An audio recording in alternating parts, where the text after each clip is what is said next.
Me të drejtë ju do thoni që nuk ju ndave panajireve dhe nuk ju ndave turizmit. Sigurisht që sot ja vlen që të shkosh dhe të ndalesh pak minuta tek Pallati i Kongreseve në Tiranë, sepse po zhvillohet panajiri i turizmit. Turizmi është një nga çështjet që unë e kam trajtuar realisht dhe në videot e mia, në vlogjet e mia, e kam mbështetur edhe e kam kritikuar aty ku ka qenë nevoja për ta kritikuar dhe sot do të bëjmë një video për sa i përket pjesëmarrësve të panajirit.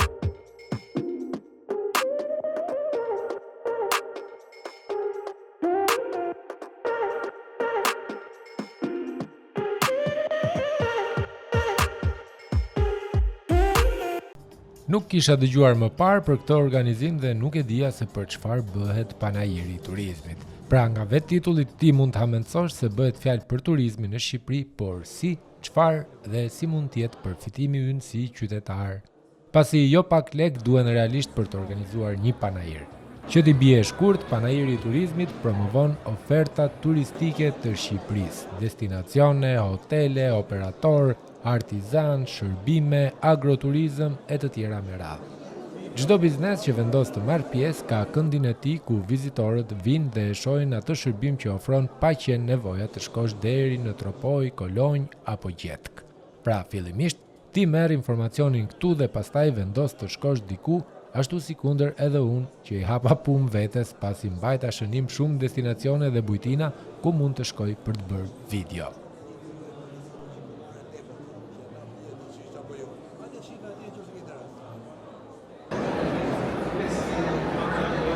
Mundem?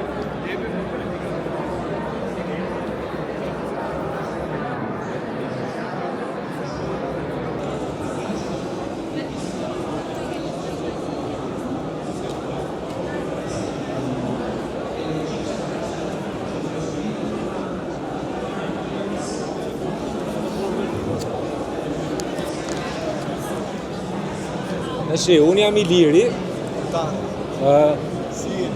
Faleminderit. Ju jeni nga?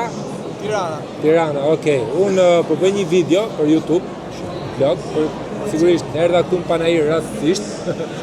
Edhe tërhoqje vëmendje. Nëse mundem ta vendos mikrofonin, e të bëjmë një intervistë të shkurtër. Je të regjistruar? Po. Shumë mirë. Jo desha me të pyet atë dhe unë këtë që ke ti apo jo? A bën punë? Po marroje punë pastaj ma shif. Tash të më duhet. Me të bëj shaka. Emri është Tani. Tani, ndjes. Atëherë, kjo teknika si quhet? Se po shoh që po Gdhëndje, carving, i thon anglisht. Okej. Edhe flamuri shqiptar, çka? Kjo është shqiponja.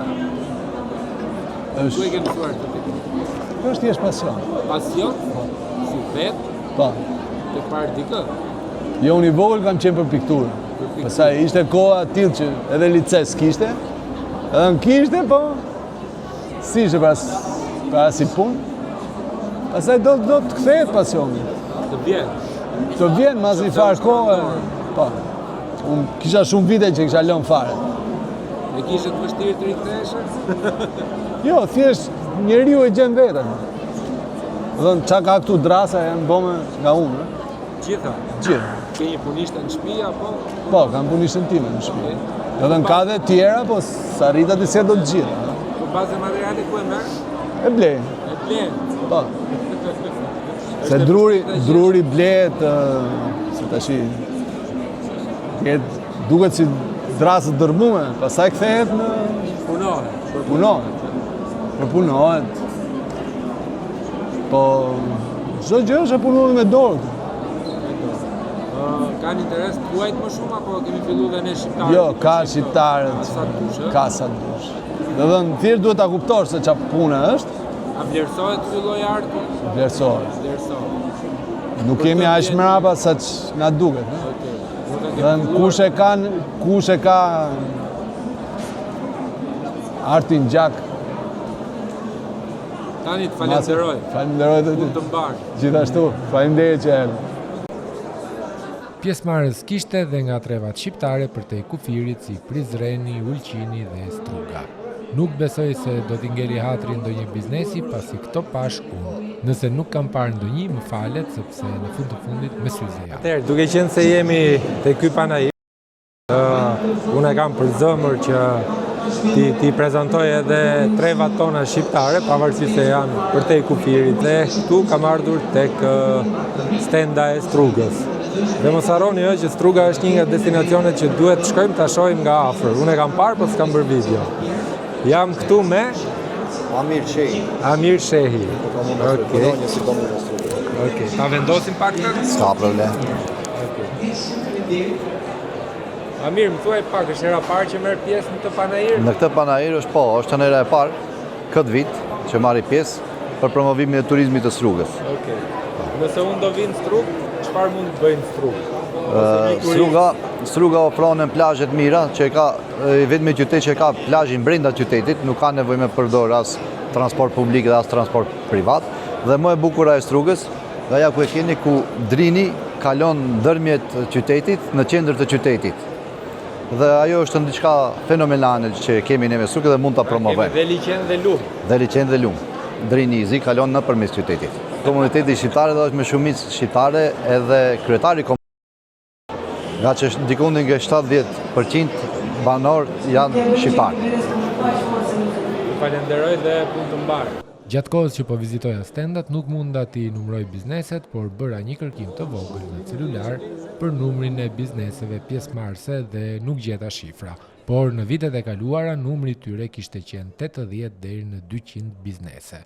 Jo pak realisht për një vend të vogël si Shqipëria, por me një turizëm që po rritet dita ditës. Dhe ne duhet jemi të kujdesshëm në ofrimin e shërbimeve pasi kemi ende rrugë për të bërë dhe për të mësuar. Gjatë panajirit ishin menduar edhe panele me të ftuar, ekspertë sipërmarrës dhe përfaqësues të ministrisë apo agjencisë së turizmit që jepnin rekomandimet dhe eksperiencat e tyre. Dëgjoni gjë ju, se unë nuk dëgjoj gjë që jam këtu. Dhe ky është momenti më i bezditshëm nëpër panajire, kur janë këto panelet që flasin. Kemi bërë këtë, kemi bërë atë, do bëjmë të, do ju mbështesim, do na mbështesni, do bashkëpunojmë e tjera me radhë, po është procedurë duhet bërë, dhe në fakt mirë bën që e bëjnë, sepse edhe vetë bizneset apo edhe vetë ata që ofrojnë turizëm kanë mundësi që të vinë këtu dhe të shkëmbejnë eksperienca, të shkëmbejnë kontakte, dikush ka një kantinë, dikush ka një bujtin, dikush ka një resort, dikush ka një shërbim tjetër dhe është mirë. Prandaj dhe unë isha në panajirin e turizmit sot, realisht jemi sinqert, kalova rastësisht dhe mora kamerën me vete, këtë mrokullën e vogël që unë xhiroj. Bashk që jemi në videon e ardhshme.